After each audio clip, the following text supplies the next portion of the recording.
buenas tardes a todos y a todas. Bienvenidos a esta nueva edición de Entre Colegas.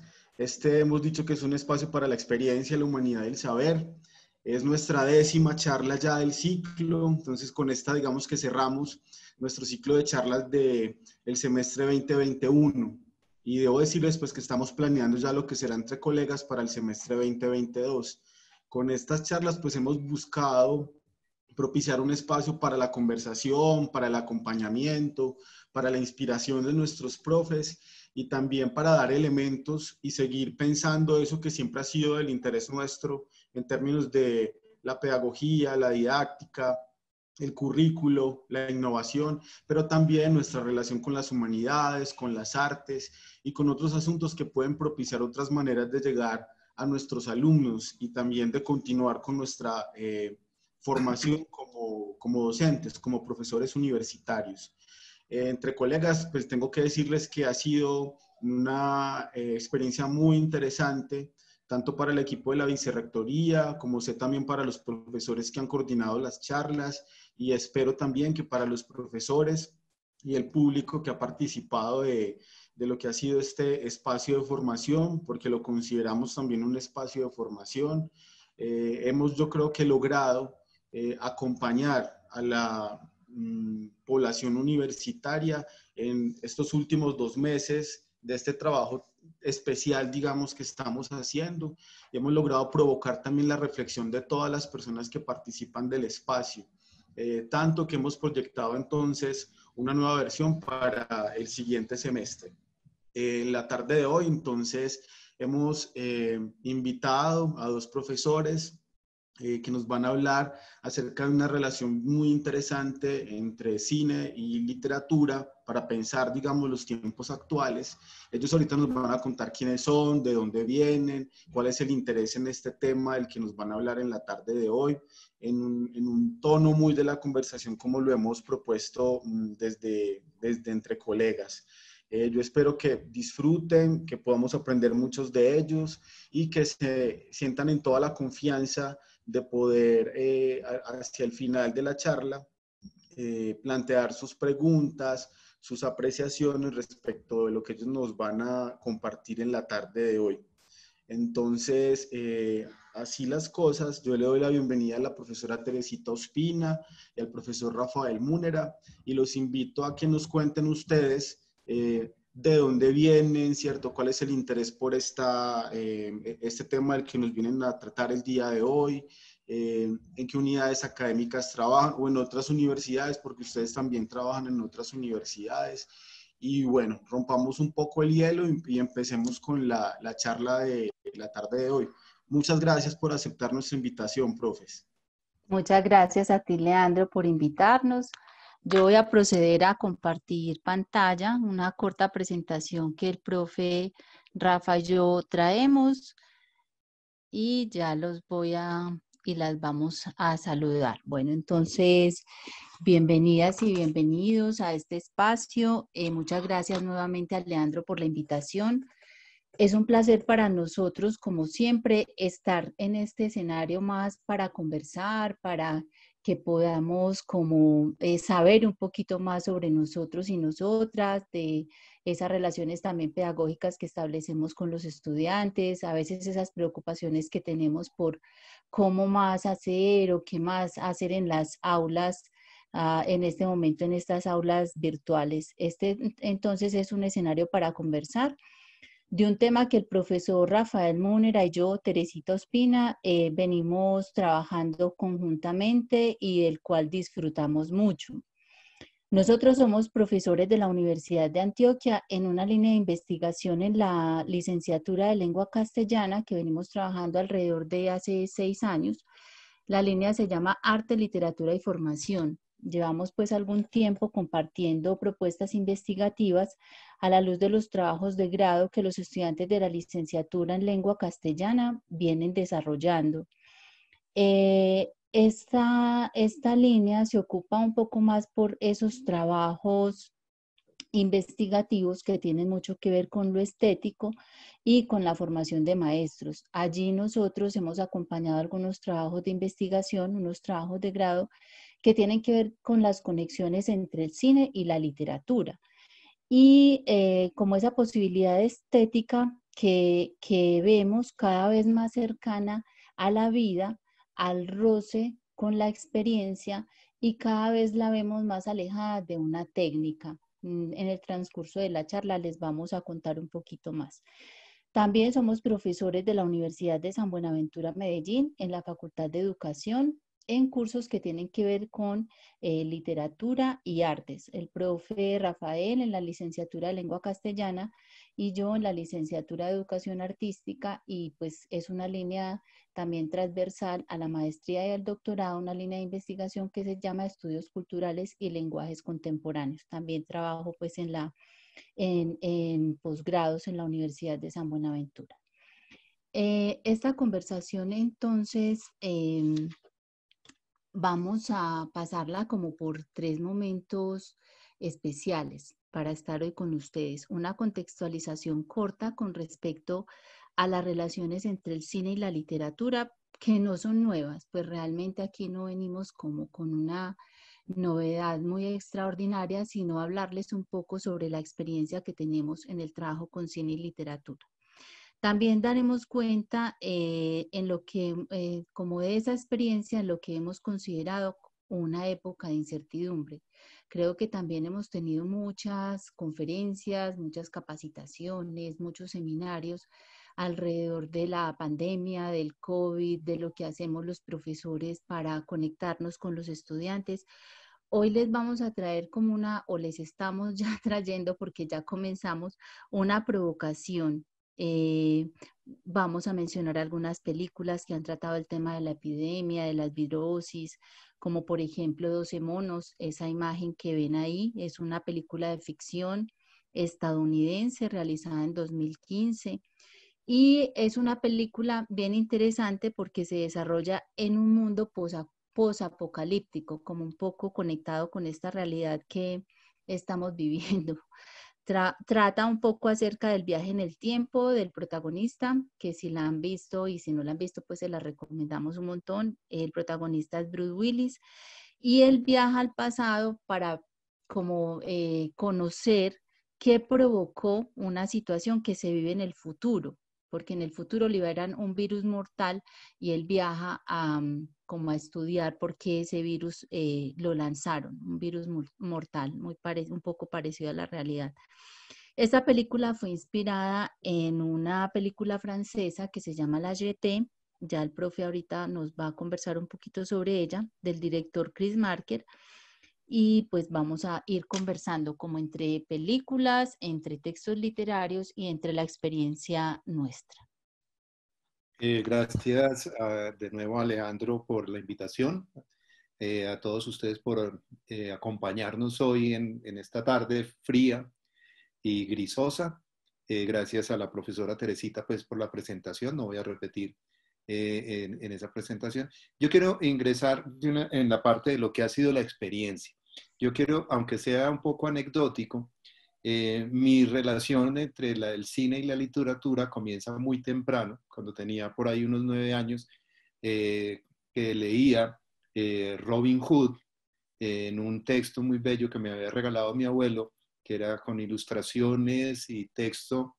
Y por coincidencia, en esos momentos de televisión temprana de nuestro país, en blanco y negro, pasaban los viernes en la tarde una serie de la BBC de Londres en la que pasaban entonces unas versiones de Robin Hood que me hacían discutir con mi padre porque siempre pensaba que lo que yo tenía de mi imagen y de mi forma creada de la lectura del texto de Robin Hood no era comparable con la que me presentaban en la serie de televisión. Más tarde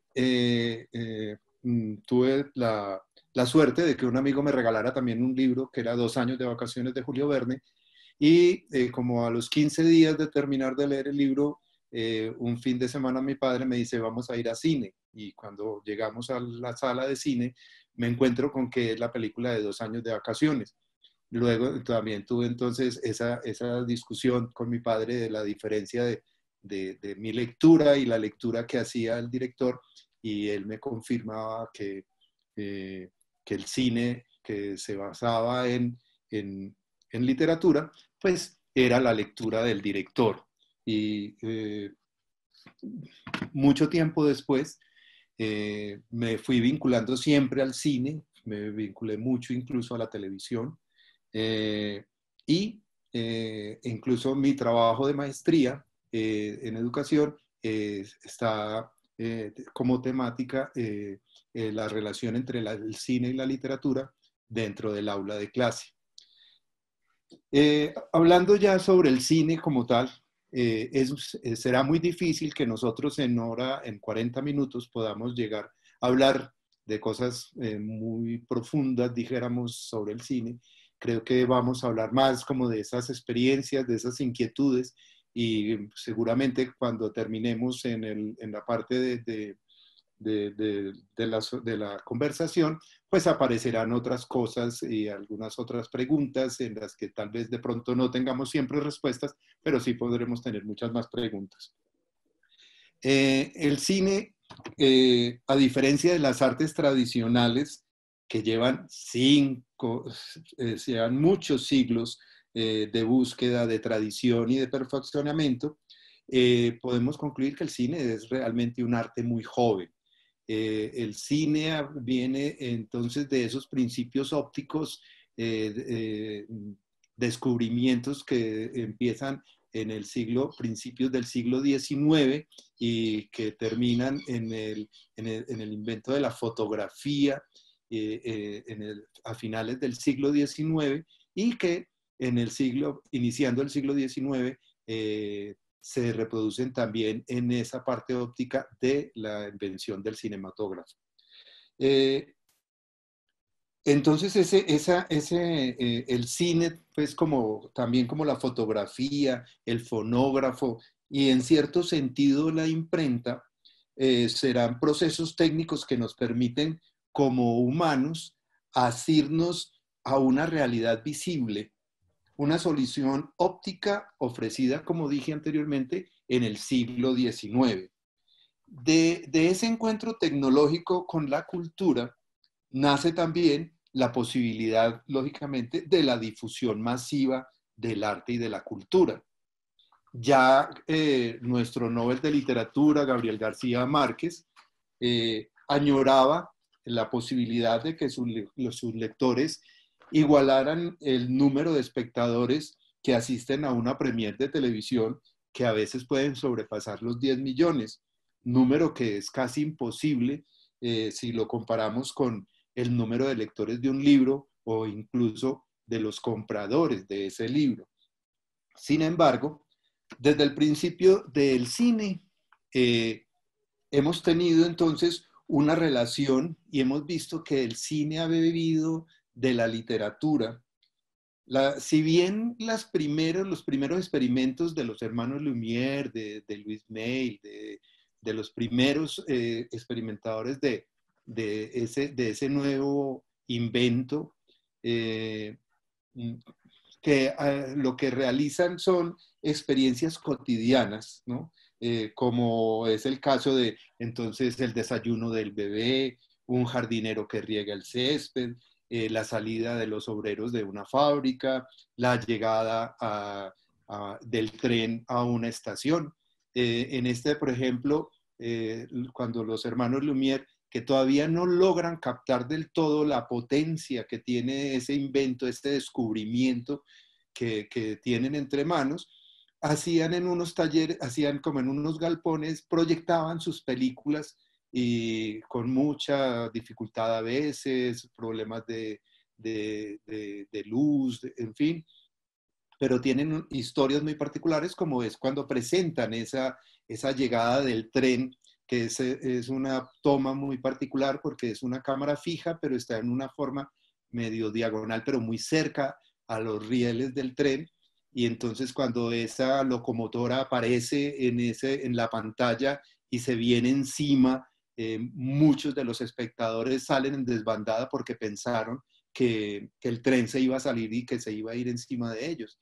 Entonces, todo ese trabajo inicial que es experimental y de cosas rutinarias, da paso más en muy poco tiempo, porque estamos hablando de finales del siglo XIX y los años 16, 17 del siglo XX.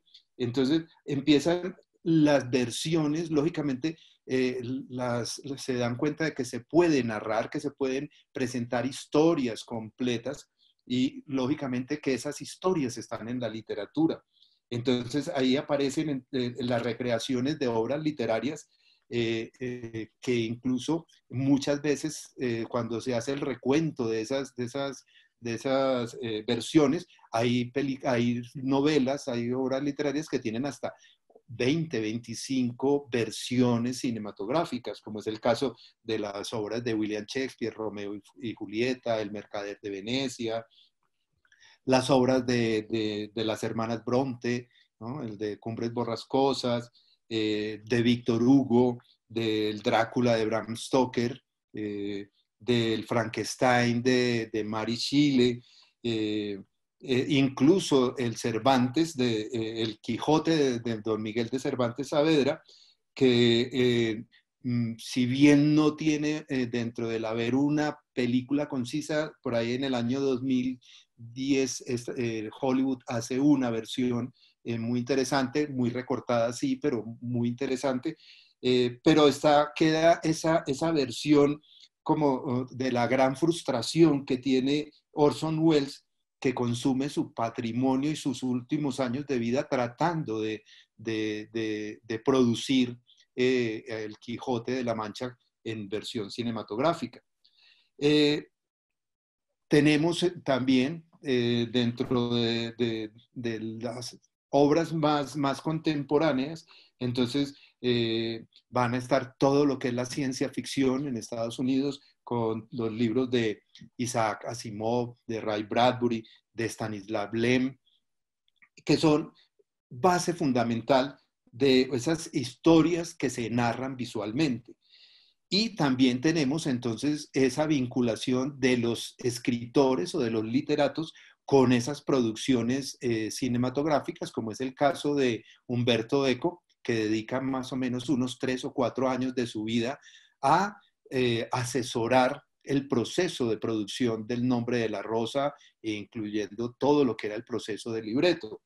Tenemos a Peter Hanke, el Nobel de Literatura reciente, que se une a Wim Wenders para producir una obra muy bella que es El cielo sobre Berlín, que también tiene el otro nombre que era Las alas del deseo. Está dentro del proceso más nuevo toda esa vinculación que tiene J.K. Rowling, la autora de Harry Potter, que termina siendo más bien directora de cine, productora de cine, y lógicamente, pues no podemos olvidarle el interés entonces que presentan algunos literatos, como es el caso de Irving Wallace, el de Los hombres del presidente, el de Los gemelos, el de una serie de obras literarias muy interesantes, que al igual que García Márquez, inician un proceso ya, por lo menos Gabriel García Márquez, dentro de sus últimos 4 o 5 textos, trata de generar que la obra literaria esté predispuesta a una mayor facilidad de producción cinematográfica. Él se quejaba o mucha gente se quejaba que era muy difícil, por ejemplo, llevar a la pantalla, llevar al cine una obra como 100 años de soledad.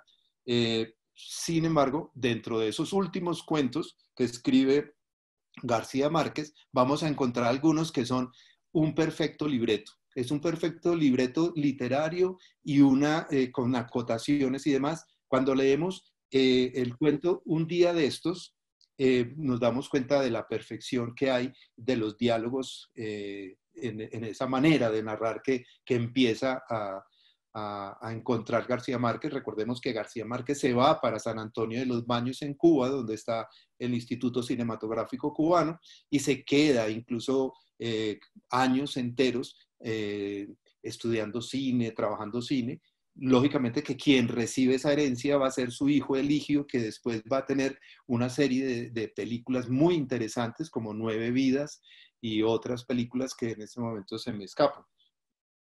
El proceso creativo cinematográfico siempre se va a estar desarrollando de una manera muy paralela a lo que es lo literario. Si bien la producción cinematográfica se fundamenta en tres tipos de libreto, ¿no? Que es el libreto técnico, el storyboard, que son toda la historia en dibujitos, que implica la posibilidad de los enfoques de la cámara, de la posición, de una serie de detalles técnicos, del color, de la luz, en fin.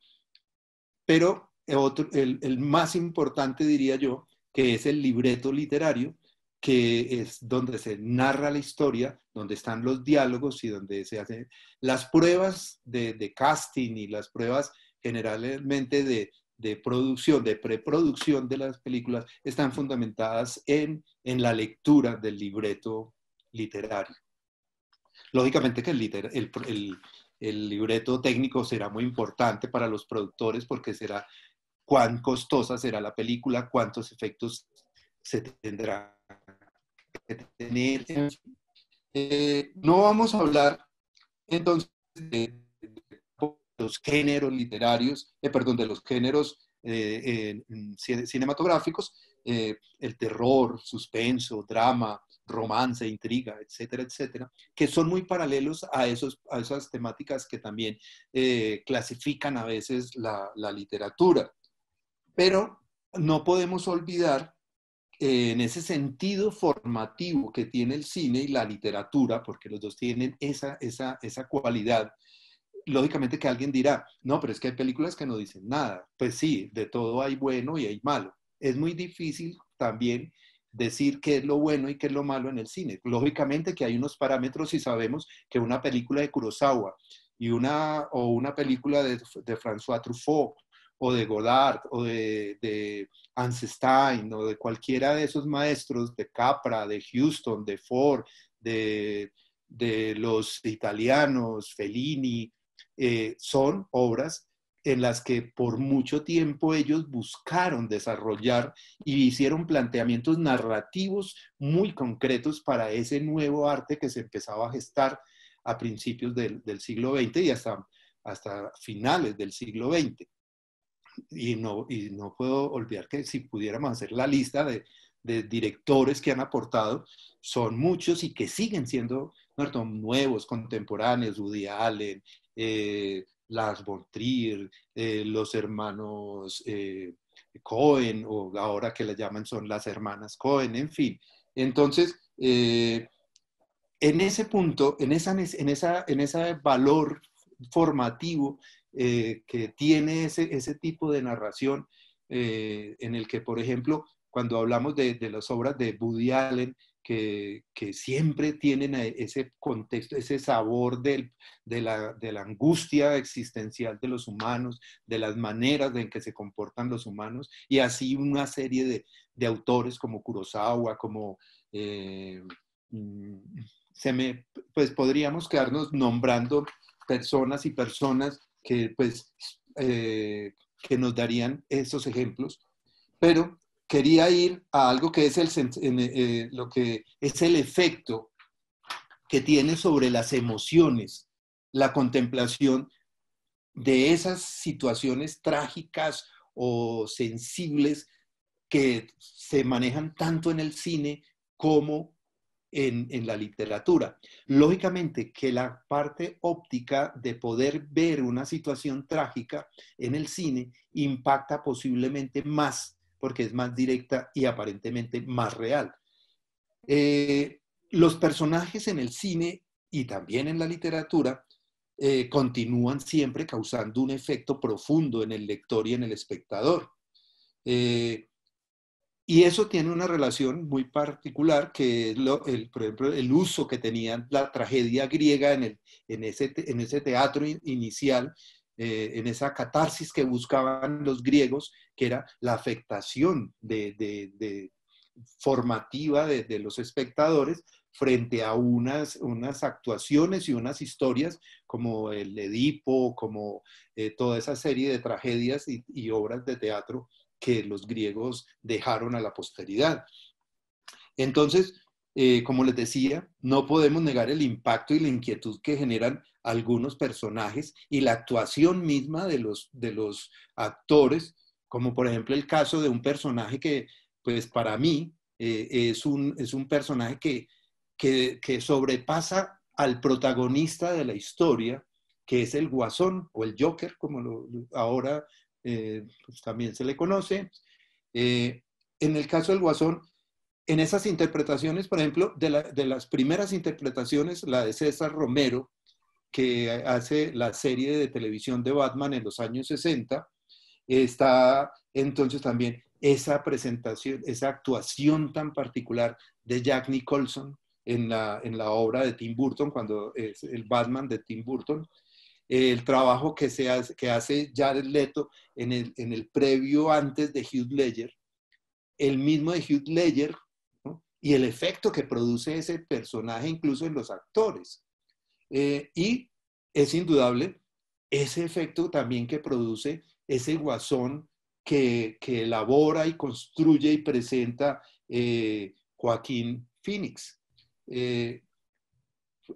Fuera de este personaje, por ejemplo, lo que representa y las pasiones incluso que despierta de odio y de amor un personaje, como en el caso de Los Miserables, en ese dolor y en esa cuestión tan particular de esconderse y correr de ese personaje Jean Valjean, y esa persecución enfermiza que tiene el inspector Javert con esa cuestión de la ley y la norma y el no perdonar, que lo lleva a que se suicide cuando no entiende cómo ese hombre al que él cree que es una porquería y al que tiene que perseguir, es más humano que él. En esa, por ejemplo, en esa representación es interesante, por ejemplo, la representación que hacen Liam Neeson como Jean Valjean y Jeffrey Rush como el inspector Javert. Profe Teresita, ¿quiere decir algo?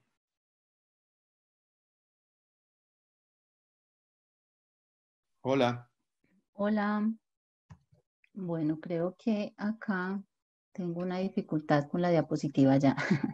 Bueno, esas relaciones entre cine y literatura, nosotros las hemos propuesto para hoy, conversado con el profe Rafa, un poco más allá como de lo que se vive en el aula de clases, porque a veces estamos muy ansiosos por, bueno, ¿qué vamos a hacer? ¿Qué estrategias implementar? ¿Qué acciones pedagógicas? ¿Qué ejercicios académicos a través de la literatura o del cine podemos proponer por las plataformas y por esta virtualidad? Entonces lo hablábamos Rafa y yo a partir de que el cine tiene mucho más que ver con lo que viene diciendo el profe Rafa, con las experiencias vitales, ¿cierto? Como que el cine nos da es como unas especies de pistas para la interacción, no que el cine sea como la herramienta como tal de uso o de instrumentalización de la clase, ni la literatura. Ninguna de las dos. Son dos lenguajes, dos maneras. De hecho, cuando dicen que la película que fue llevada al cine no se parece en nada a la obra literaria, y lo conversábamos Rafa y yo, es que no se tiene que parecer. No se tiene que parecer porque son dos lenguajes completamente distintos, ¿cierto? Uno puede ser una adaptación, que es el cine, el otro es la obra literaria como tal, pero ambas nos llevan a una afectación, Rafa lo decía ahorita, también como a despertar cierta sensibilidad de trabajo con el cine y la literatura. Bueno, un cine que sea más de contenido a un cine que sea más de show o de show o más hollywoodesco, ¿cierto? Aquí tenemos otra película que les comenté ahorita, La YT de Chris Marker, que también en esta película se basa la película 12 monos con la que comenzamos. Esta película también tiene que ver con una virosis que es lanzada, se relata pues como un experimento también de viaje en el tiempo y se lleva a cabo después de una guerra atómica. La particularidad de esta película es que es una fotonovela, también el cine desestructura. También el cine nos presenta como unos finales epifánicos donde el superhéroe no siempre es el que gana ni se queda con la princesa. También el cine desajusta y nos desajusta a nosotros en nuestra sensibilidad. Creo que esta es una de esas películas que es una fotonovela, se hace a partir de fotografías y solo tiene unos 2 o 3 instantes que son imperceptibles en el movimiento. También nos gustaría pues que alguna vez la vieran o si la han visto que ahorita nos comenten un poco sobre esta película. Fue la que inspiró la realización de 12 monos, la película anterior. Estamos en cine. Laura a mi lado, con su abrigo que huele a closet, esperando a que apaguen las luces y corran el telón para que empiecen a desfilar personajes hechos de luz que hablan, ríen y lloran como en la vida real, pero que de alguna extraña manera hacen que todo sea mejor aquí en el mundo de afuera. Es la primera vez que vengo con Laura y todavía la siento tensa en su silla. Este es un texto muy bello, es un fragmento del libro de Juan Diego Mejía, el escritor antioqueño, que se llama El cine era mejor que la vida. Es una conexión directa con una experiencia vital. Este texto es contado pues por un personaje, es un niño de 8 años apasionado por el cine, que va de la mano de su padre recorriendo la ciudad de Medellín y va contando su historia. Vale la pena, es una novela corta, es muy bella. Se ha hablado mucho pues acerca de este confinamiento, de lo que nos está pasando con la virosis, de la manera como podemos o no hacer clases, de las posibilidades de conexión con los estudiantes, de cambiar las maneras de enseñar, de no centrarnos tanto en los contenidos, sino en las experiencias, ocuparnos más de los otros, de las imposibilidades de conexión de los estudiantes, de sus condiciones psicológicas, de sus tiempos, como entre otras problemáticas que los tiempos de incertidumbre nos enseñan, como esa falta de certeza sobre cuándo vamos a volver a la normalidad. Eso aún no lo sabemos. Pero lo que sí podríamos saber es que los profesores, a través de ese acercamiento sensible a las producciones cinematográficas y a la literatura, podríamos atrevernos a hacer en nuestras clases algunas experiencias como realización audiovisual, videos, audios, intentos con fotografía y cine, con artes. Por ejemplo, les contaba que la YT rompe con toda estructura de imagen-movimiento. Es una imagen fija, es una fotonovela y solo en 2 o 3 escenas muy imperceptivas aparece el movimiento. Entonces, esto de las clases virtuales nos invita también a que no seamos prescriptivos con el cine y la literatura, ni que tengamos pues como unas posiciones fijas al momento de interactuar con los estudiantes en términos de los contenidos que estamos desarrollando, ni prefijados, ni que obedezcan a matrices estandarizadas, clases que se abran a lo transdisciplinar, poder mirar cómo el cine y la literatura también nos conectan con otras experiencias de otras disciplinas. Pensarnos como profesores y profesoras que hacemos uso también de herramientas que nos conectan con las maneras de vivir en lo que hemos denominado tiempos de incertidumbre. Esas maneras, esos espacios entre cine y literatura que nos posibiliten también relacionarnos con la vida, con la existencia, como muchas de las películas y de las experiencias que el profe Rafa estaba comentando. Para cerrar esta parte les voy a leer un fragmento de un texto que hemos venido trabajando mi estudiante Lady Vázquez y yo, un texto de Robert Walser que se llama Vida de Poeta. Les voy a leer un fragmento de una carta de un pintor a un poeta y él lo cierra de una manera pues pues como estéticamente bella y también muy relacionada con la cotidianidad. Se llama el texto Vida de Poeta de Robert Walser, un escritor alemán suizo. Él dice: deja que te abrace y te diga adiós. Una cosa es cierta, los dos, tú poeta, no menos que yo pintor, necesitamos paciencia, valor, fuerza y perseverancia. Te deseo lo mejor de lo mejor. Cuídate del dolor de muelas. Guarda siempre algo de dinero y escríbeme una carta tan larga que tenga que pasarme una noche entera leyéndola. O sea, cómo nosotros también desde la literatura y el cine podemos generar esa experiencia vital en la conexión desde la cotidianidad. Profe Rafa, vamos a ir cerrando entonces. Bueno, antes Son las 3:37, tenemos 3 minutos. trataré de hacerlo en 6.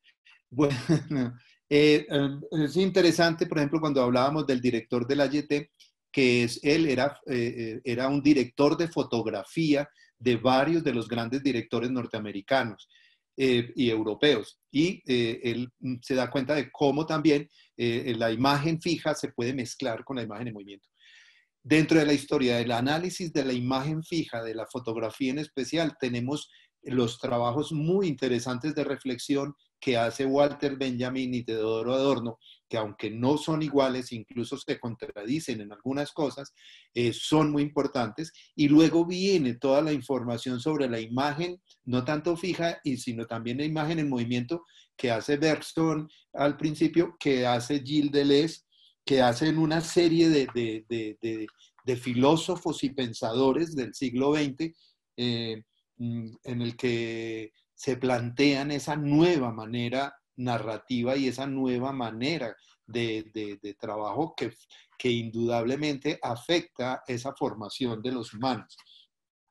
Hay algo, como antes de cerrar, es que el cine, finalizando el siglo XX, se empieza a ver afectado de una manera muy, muy fuerte con lo que es la aparición de la televisión, que pues está en los años 30, 40, pero que se populariza y se universaliza después de los años 50. Después la aparición en la segunda mitad del siglo XX de todo lo que fueron esos aparatos de video, VHS, en fin, la aparición de los sistemas de televisión por cable, y ahora con eso tan particular y que es potencialmente abrumador como es esas empresas de entretenimiento de televisivo por satélite que cubren todo el mundo. Entonces, esa lucha que tiene entonces el cine con esas nuevas maneras ópticas de entretenimiento, lógicamente esa lucha que hubo antes entre el cine de culto y el cine de ocio y entretenimiento, que algunas personas llaman hasta el cine de crispeta, hace que el cine tenga unos rompimientos muy, muy fuertes y entre ellos es que empiece a parecer que los directores que quieren hacer cine independiente o que quieren decir cosas diferentes a esa cantidad de explosiones y tiroteos y de muertos, empiece a hacerse de una manera como casi cada vez más artesanal. Cuando uno oye hablar a los hermanos Cuarón, cuando uno oye hablar a Guillermo del Toro, a Almodóvar, que tienen que trabajar, y lógicamente en ese rompimiento también que hay de lo analógico a lo digital.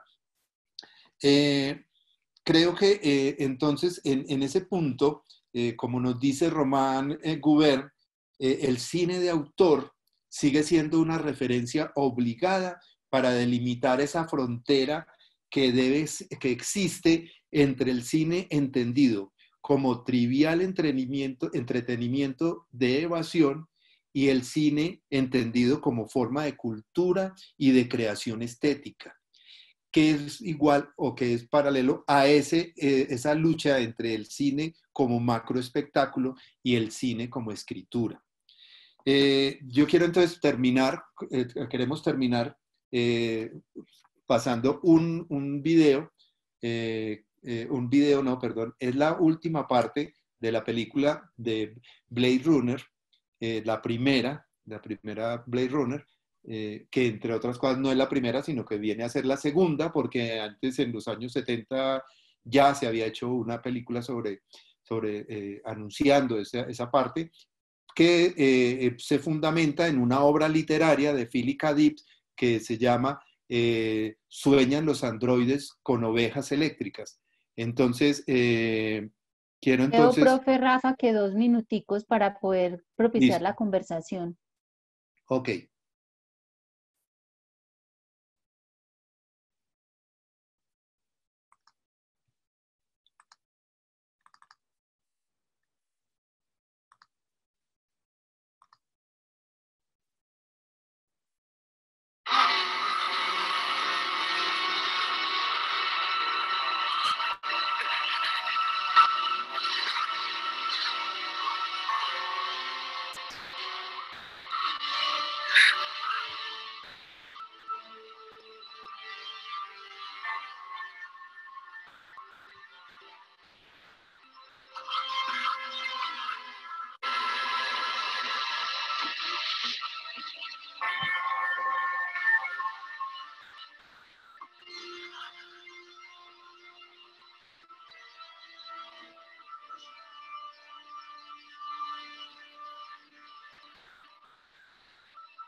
Es toda una experiencia vivir con miedo, ¿verdad?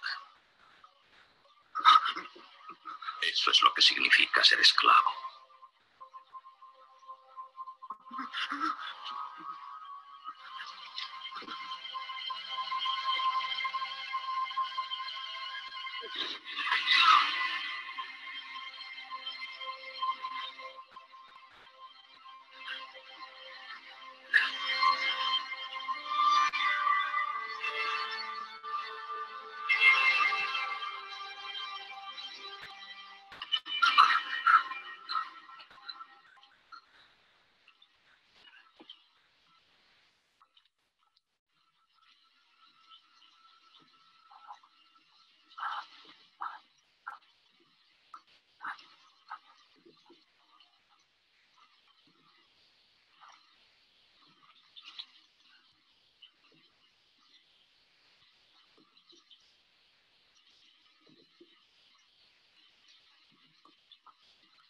Yo he visto cosas que vosotros no creeríais. Atacar naves en llamas más allá de Orión. He visto rayos de brillar en la oscuridad cerca de la puerta de Tannhauser. Todos esos momentos se perderán en el tiempo. Como lágrimas en la lluvia. Es hora de morir.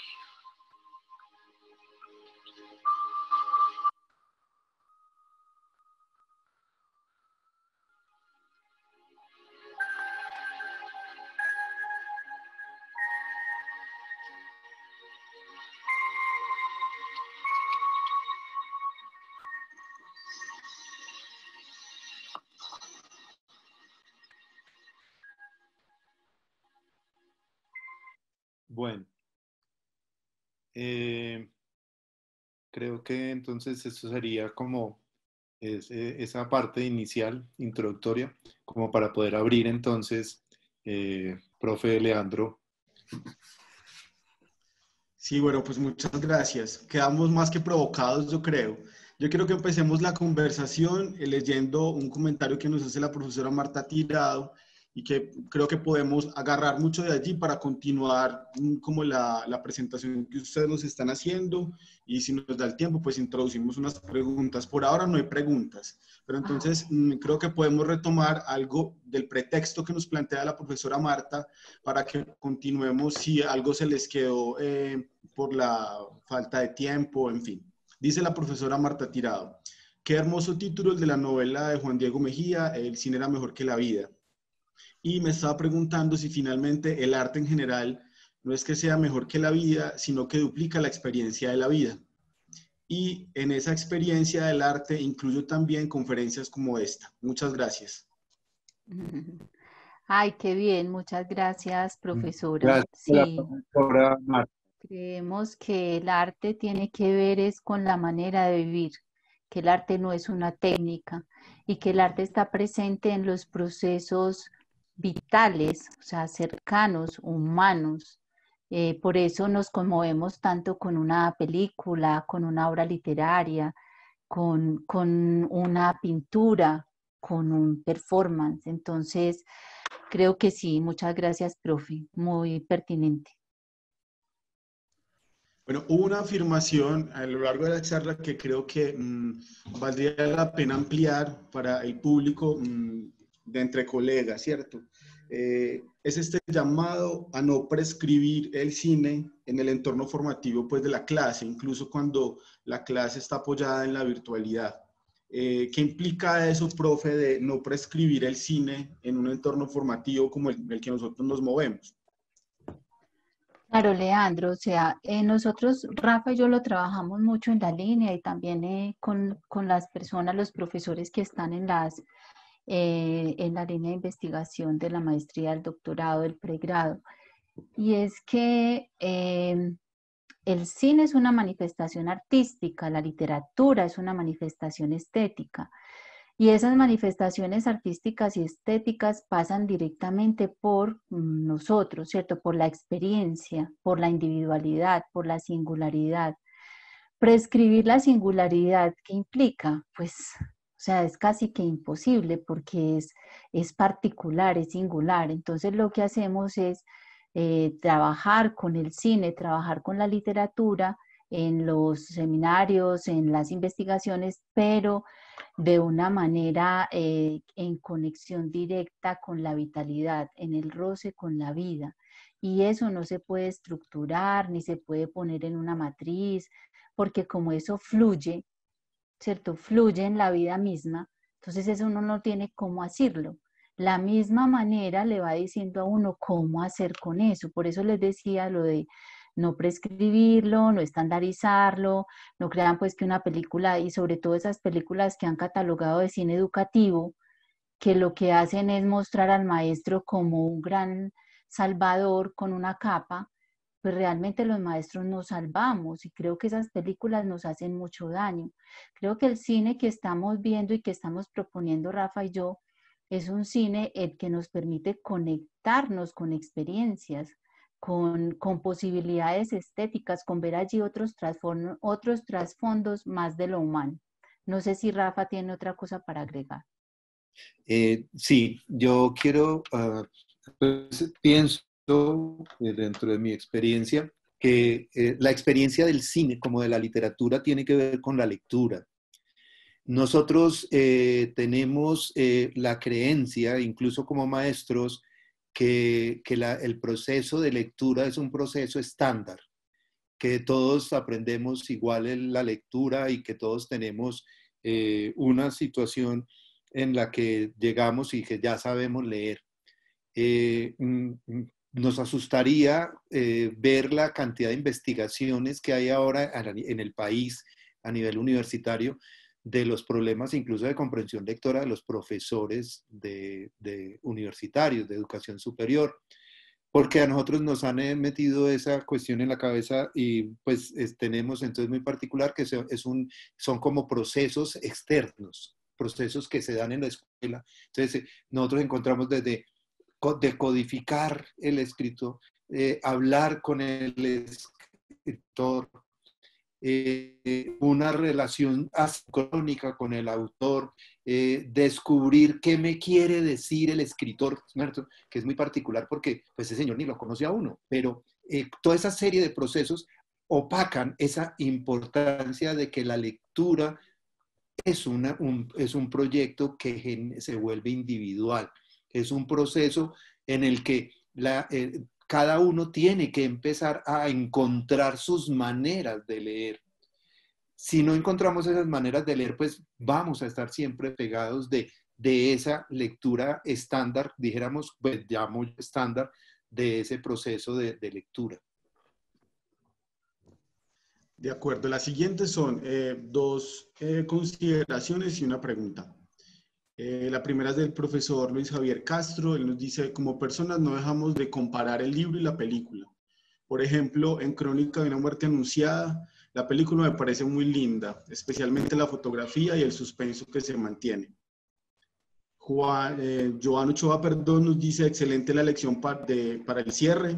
Me pregunto por el arte, cine y literatura, que de alguna manera nos ponen en el filo del abismo, pero no nos da siempre lugar para esa especie de salvación que Bati hace a Dakar. Y pregunta el profesor Zairo Anillo. Hola, ¿consideran que del mismo modo que la industrialización afecta el cine por la invisibilización del cine de autor y o independiente, también lo hace con la literatura? Si es así, ¿cómo se puede observar ese efecto en la literatura? Mil gracias. Profe Rafa, ¿quieres Gracias responder? a los comentarios y la pregunta del profe. Así como las grandes productoras de cine manipulan y editan lo que les interesa, nosotros en la literatura dependemos también de lo que son las grandes editoriales. A pesar de que en este momento, en la gran crisis del libro, ¿no? Que no es que quiera decir que va a desaparecer, porque lo que pasa con el libro, en la literatura específicamente, es que se ha descentrado. Antes el libro era el centro, ahora con la digitalización, con una serie de maneras de otras presentaciones literarios, entonces hay unos efectos. Las editoriales nos venden en diciembre los bestsellers, nos venden, ellos también tienen el poder de decir, de aparentemente decirnos esto es bueno. Todos sabemos que hay autores que han sido muy, muy buenos o que tienen unos niveles literarios muy altos, como es el caso, por ejemplo, de Ramón Moreno, que desaparece de la escena literaria porque genera una serie de novelas en las que está en contra de la dictadura en ese momento en Colombia y cómo incluso hoy en día es difícil encontrar un texto dentro de las universidades, en las bibliotecas, da dificultad de encontrar el trabajo de esta persona. Entonces, lógicamente que las editoriales nos marcan. Por eso es tan importante esa separación que tenemos que hacer entre el plan lector que tienen las escuelas, trae a que el maestro de 10.000 le llevan unos planes lectores. Yo creo que en el campo de nosotros los maestros, y yo eso lo repito mucho en mis clases de literatura con los alumnos que me acompañan, y es que nosotros tenemos que tener un plan de lectura individual y uno tiene que tener una búsqueda muy, dijéramos, profunda a veces de encontrar y nosotros buscar mucho esa parte de los libros. Indudablemente un profesor de literatura tendrá que ser un gran lector. Nosotros, desafortunadamente, no tenemos una cultura del libro ni somos una cultura muy lectora. Hay algunos, no es por comparar, porque eso es muy incómodo, pero uno encuentra en otras partes, en otros países, donde subes al metro y ves a toda la gente leyendo. También tenemos que nos tienen otros países que tienen unas subvenciones a los libros, entonces los libros se consiguen un poco más, de una manera no tan costosa como nuestro medio. Nosotros tenemos unas limitaciones muy grandes porque tampoco no hay un mercado y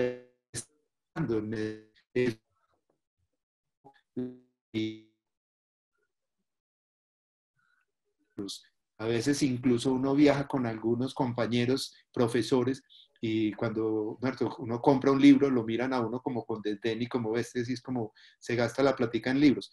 Entonces, también esa cultura de tener su propia biblioteca, de tener una serie, pues hay una búsqueda que tiene que ser muy personal y una lucha constante contra esos planes lectores de la escuela que están conformados es por la parte editorial. No sé si en realidad pues me acerco a lo que el profe me pregunta. Bueno, y ya para que cerremos, nos pregunta Óscar Fernando López. ¿Cómo hacer que en el contexto del aula, cine y literatura puedan dar posibilidades de enseñanza-aprendizaje, teniendo en cuenta la multiplicidad de posibilidades de culturas y de referentes sociales? Leandro, repetime porfa la pregunta, que estaba leyendo el chat y se me fue la onda. Tranquila. Estamos conversando, no hay problema. ¿Cómo hacer que en el contexto del aula, cine y literatura puedan dar posibilidades de enseñanza-aprendizaje, teniendo en cuenta la multiplicidad de posibilidades de culturas y de referentes sociales? Hay una Dale, cuestión profe, y yo. importante. Hola Fernando, que hace rato no veía al profe, a mi colega. Hay una cuestión importante en lo que tú preguntas y ahí tiene que ver, aunque me voy a meter en camisa de once varas, pero es que hay la universalidad, ¿no? De los clásicos, dijéramos, pero no nos metamos a hablar de clásicos tampoco, pero esa universalidad de una obra estética, ya sea cine o sea literatura, implica una cosa, Fernando, y es que la obra de por sí abarca, no se queda en un solo contexto, sino que permite. Es como cuando vemos, supongamos, vemos la pintura del Grito de Munch, ¿no? Esa pintura no es local, no es un contexto. Cualquiera que la vea en cualquier parte del mundo, en esa boca que está atragantada con ese grito, lo va a entender y va a ver la angustia de lo humano y lógicamente del hombre del siglo XX y del siglo XXI. Igual pasa con la literatura y ¿no? Cuando leemos a Hesse, ¿no? Ahí hay una universalidad porque es la situación del hombre. Cuando leemos a Kundera, muchas de las cosas que leemos de Roberto Bolaños, de Borges, de Cortázar, de García Márquez, de todos nuestros grandes maestros, van a tener esa situación en la que no se circunscribe a una sola situación. Si bien, por ejemplo, cuando leemos, por ejemplo, El Llano en Llamas de Rulfo, a pesar de que apareciera como si fuese un contexto mexicano, ahí hay toda una situación del hombre y del humano que se transmite y es tal a muchas culturas. No sé si eso es lo que de pronto preguntaba Sí, profe, Fernando. yo también quiero agregar algo y es que, o sea, el cine y la literatura son unas oportunidades que los profes también vemos como en unas prácticas pedagógicas, en unos ejercicios académicos que nos conectan con ese cine particular y esa literatura en particular. Creo que el asunto aquí es un poco pensando en qué se le ocurre también al profe. Hay un autor que trabajamos mucho en la línea que es Gilles Deleuze, bueno, un par de autores, Gilles Deleuze y Félix Guattari. Ellos hablan de esa posibilidad de conexión desde un principio que es el rizoma, o sea, cómo nosotros, como profesores, también es como hacernos esa pregunta, somos capaces de inventar, crear o de conectarnos con discursos o con esos lenguajes audiovisuales y literarios. O sea, ¿qué conexión establezco yo, por ejemplo, con Robert Walser? Para mí hay una conexión de la vitalidad, del caminar como experiencia, de la posibilidad de hablar de una manera sencilla, poética y profunda desde la cotidianidad, como el texto que les leí. ¿Quién hace ese quiebre? ¿Quién hace ese clic? ¿Quién hace ese rompimiento? El profesor mismo. La película de por sí tiene una propuesta, pero quien se pilla como esa chispita de conexión con el filme o con el texto literario, creo que es el profe, creo que es una responsabilidad también nuestra de poderlo hacer para llevarlo de una manera asequible a los estudiantes, de otra manera llevarlo y proponerlo allá. Por eso les decía ahorita que no estoy mucho con los filmes educativos, pues ese cine que nos proponen educativo, donde el profesor siempre tiene que salvar. Creo que no es por ahí, creo que el profe puede inventarse otras maneras con otro tipo de cine también, más de contenido. Bueno, profes, debemos cerrar, ya tenemos pues como el tiempo justo. Yo quisiera primero invitarlos a algo que me recuerda la profesora Marta Tirado, y es el ciclo de conferencias también, que es Lectores y Lecturas, que tendremos otra vez el próximo semestre en el marco pues de la propuesta de la vicerrectoría. Entonces van a tener ahí una oferta importante también acerca pues de esta reflexión que estamos haciendo a partir del cine y la literatura, de la lectura también.